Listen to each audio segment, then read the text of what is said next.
we're ready now to compute the length and area of the Koch snowflake. And so we'll start with the length.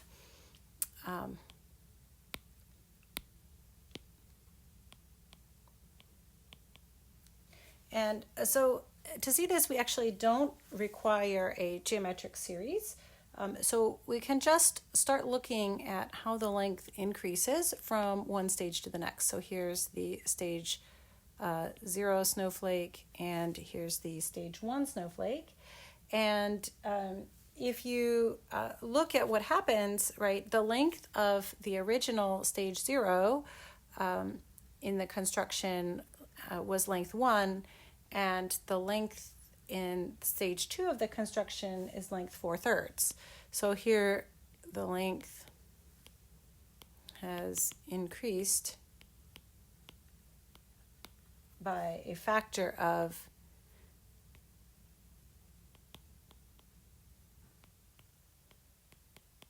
4/3. Okay, so now let's look at what happens as we go down to the next stage, right? And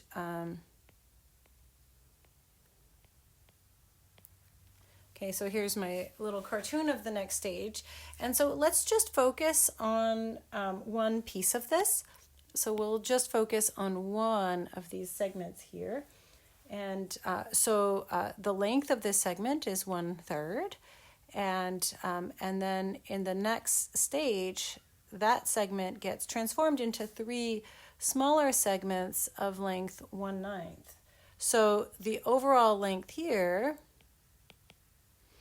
is equal to 4/9, or more precisely, or maybe in a more illuminating way, this is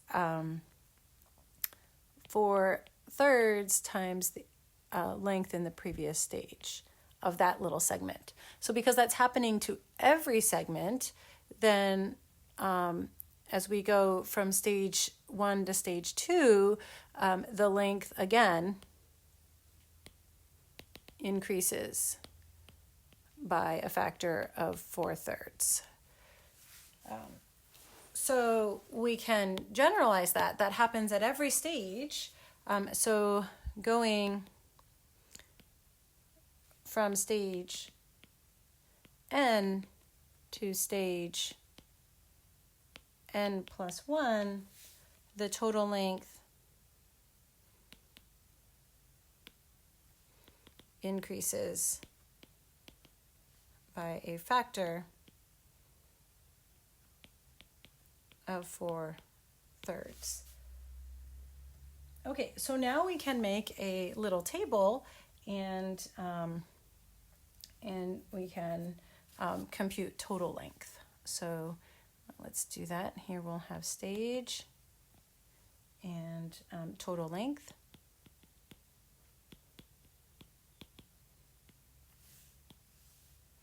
Okay, so 0, 1, 2, 3, and we'll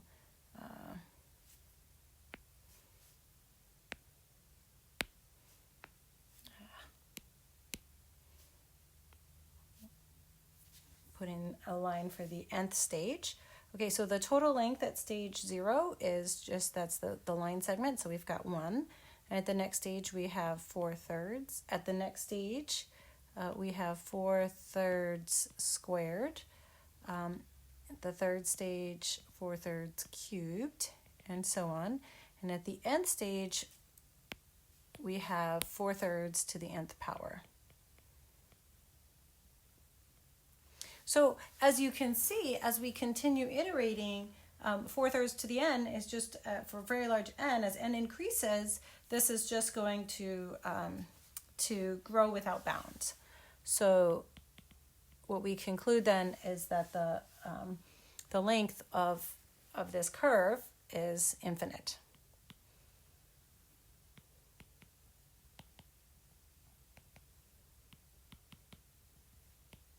And of course, this was just looking at one side of the snowflake.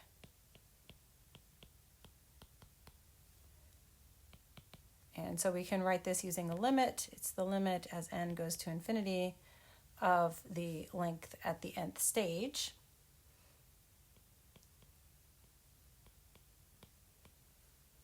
And that's infinite. So therefore, so these three dots means therefore, the snowflake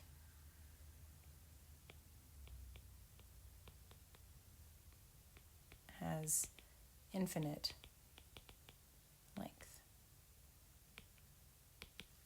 That's kind of interesting. If we were to go up here and so I actually, this is my second time recording this because the program didn't record it correctly the first time. So this is a drawing that I had sketched in on the last time I was talking through this.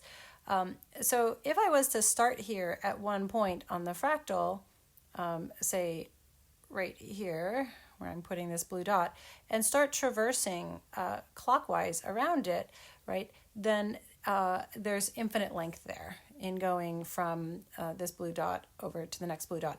And in fact, there's infinite length even to go from this corner here, even just a little ways along the fractal.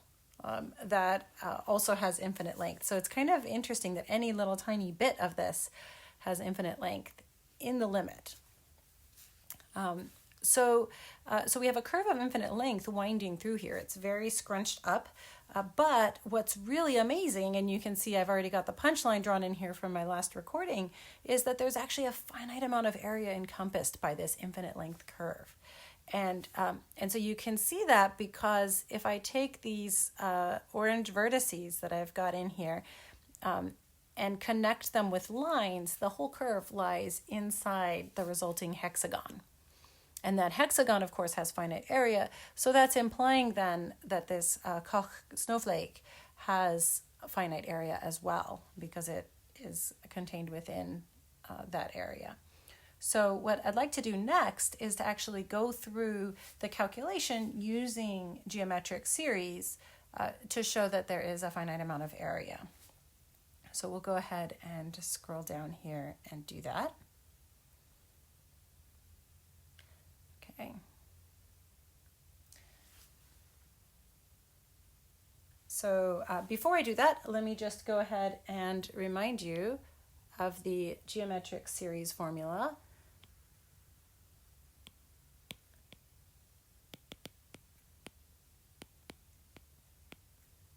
From section 8.2, and so that is if we sum from n equals 0 to infinity, a r to the n, this will be equal to a over 1 minus r, and this formula is good as long as the absolute value of r is strictly less than 1. Okay, so now we're going to compute the area of the snowflake.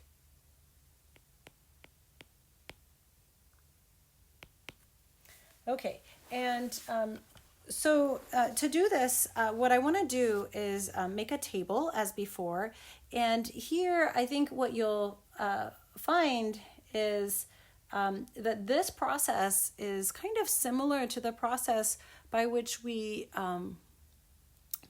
took a Riemann sum and then wrote it in closed form and then tried to evaluate it.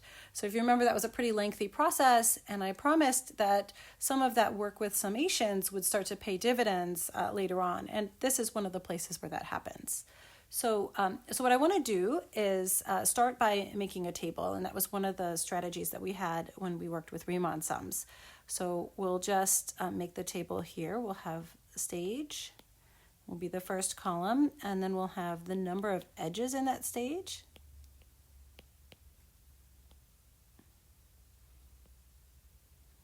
We'll have the number of triangles added in that stage,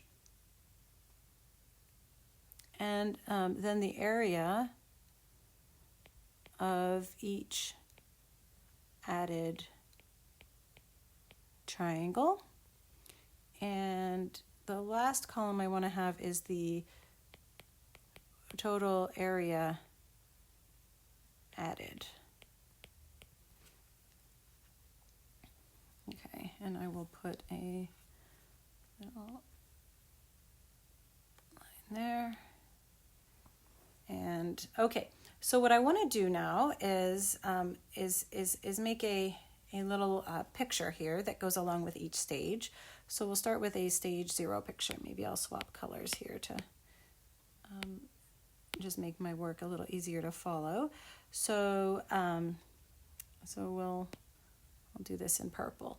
So we'll have stage 0. Okay, so here's 0.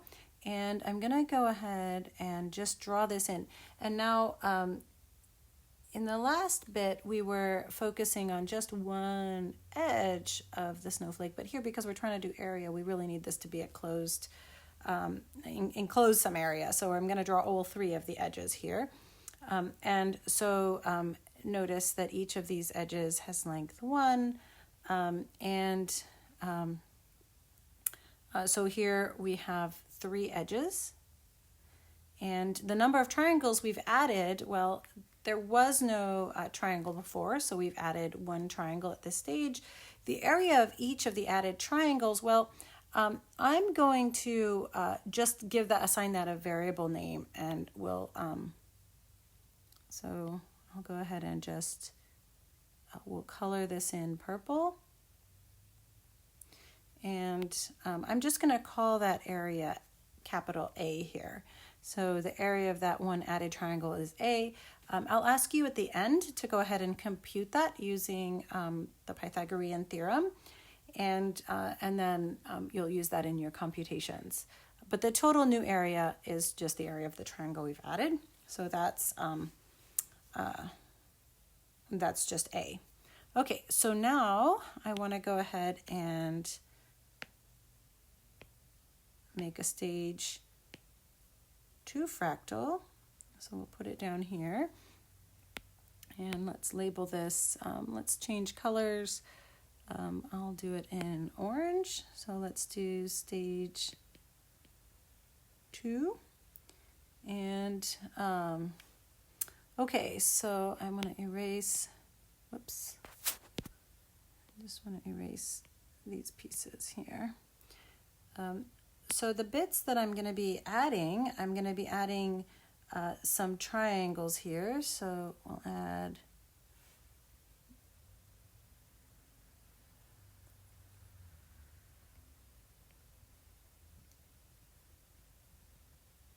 three triangles here, and let me just go ahead and we'll color those 3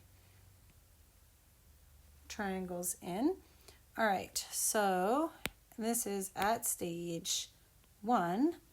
We have added 3 triangles. Notice that we add 1 triangle for each edge in the previous stage. Okay, now how many new edges, or how many edges do we have in total in this stage? Well, each edge in the previous stage was split up into 4 edges in the next stage. So, so here in stage, oops, I'm sorry, I've mislabeled. I started counting at 0, so this is stage 1. So in stage 1, we have 3 times 4, right? So we have 12 edges here. The area of each of these orange triangles, well, we want to see how much area we've added for each.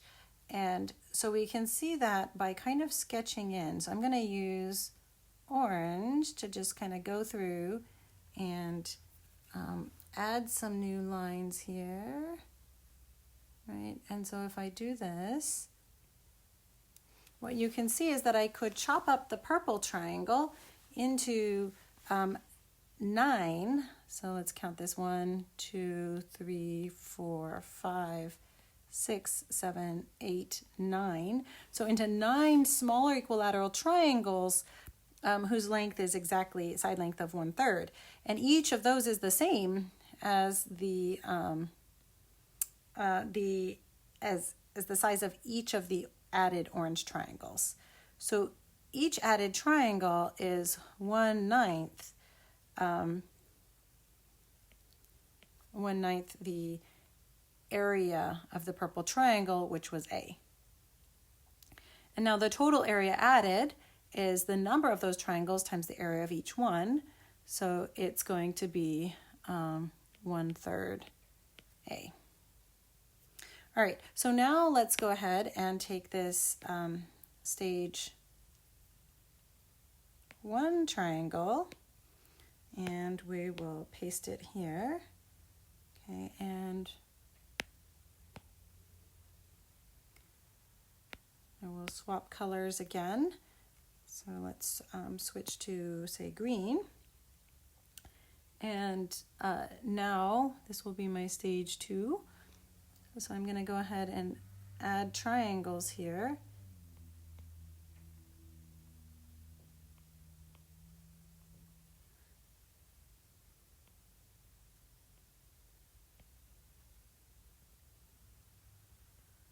Okay, and so we've now added, we've added 1 triangle for each of the edges in the previous stage. So we've added 3 times 4 triangles, so 12 new triangles. How many edges do we have? Well, there are 4 times as many edges because I've replaced each of the edges in the previous stage has been replaced with 1, 2, 3, 4 edges in the new stage. So I have 3 times 4 times 4 edges now. And the area of each of these added green triangles. Okay, so let me go ahead and highlight those areas here. And I'll just zoom in to do this computation here.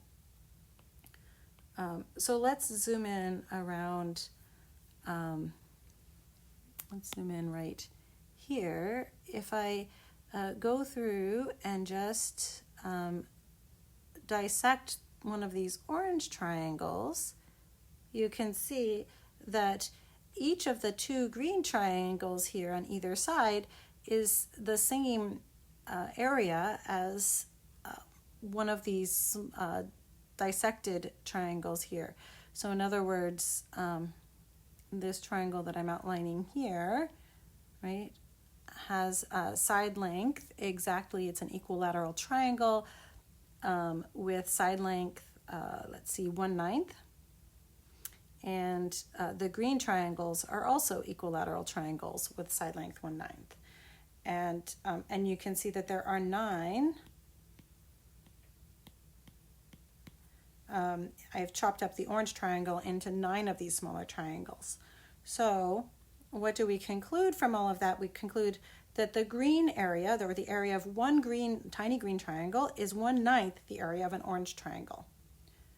So this should be 1/9 of 1/9 A, right? Because the area of the orange triangle is 1/9 A. So the total area that we've added is going to be 3 times 4 over 9 squared times A. Now, if I was to continue this, right, then in the third stage, we would have, well, the number of edges gets multiplied by 4 again. So we would have 3 times 4 cubed now.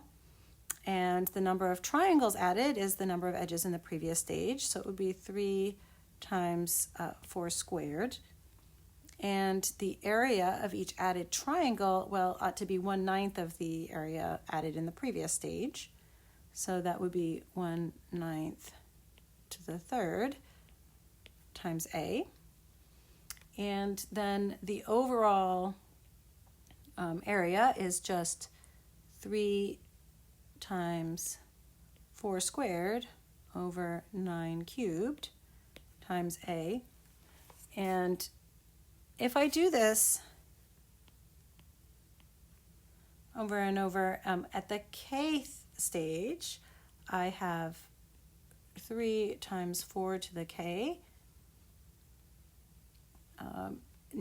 edges in that stage, and I have each of the added the number of added triangles, should be 3 times 4 to the k minus 1, so the number of edges in the previous stage, and the area of each of those added triangles should be 1/9 to the k. And you can kind of see that here, right, in the third stage, the area is 1/9 cubed. So in the kth stage, the area should be 1/9 to the k times a. Whoops. I wanted this one. Okay. And then overall, the total area is the product of these two numbers, the total area that we've added. So so that should be that should be 1/3 times 4/9 to the k minus 1 times a. Okay, so what's the upshot is that the total area at stage k is a plus 1/3 a plus 1/3 times 4/3 a plus ... plus 1/3 times 4/3 to the k minus 1 a. So this is the total area at stage k. And then the total area is going to be equal to a plus 1/3. Okay, let me do it this way. Let me just erase all of that. It's going to be equal to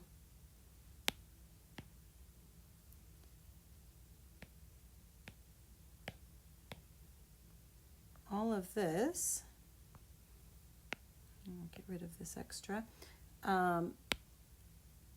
But we just kind of keep adding. So I'm going to just write plus ... Okay. So so the question is, or the task is then to go through here and compute this area. So that's the your turn exercise. So rewrite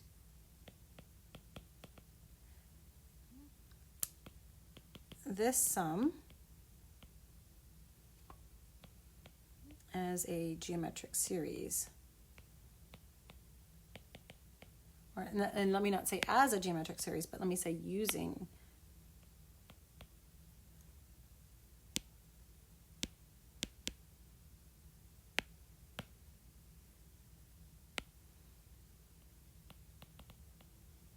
a geometric series and evaluate the sum.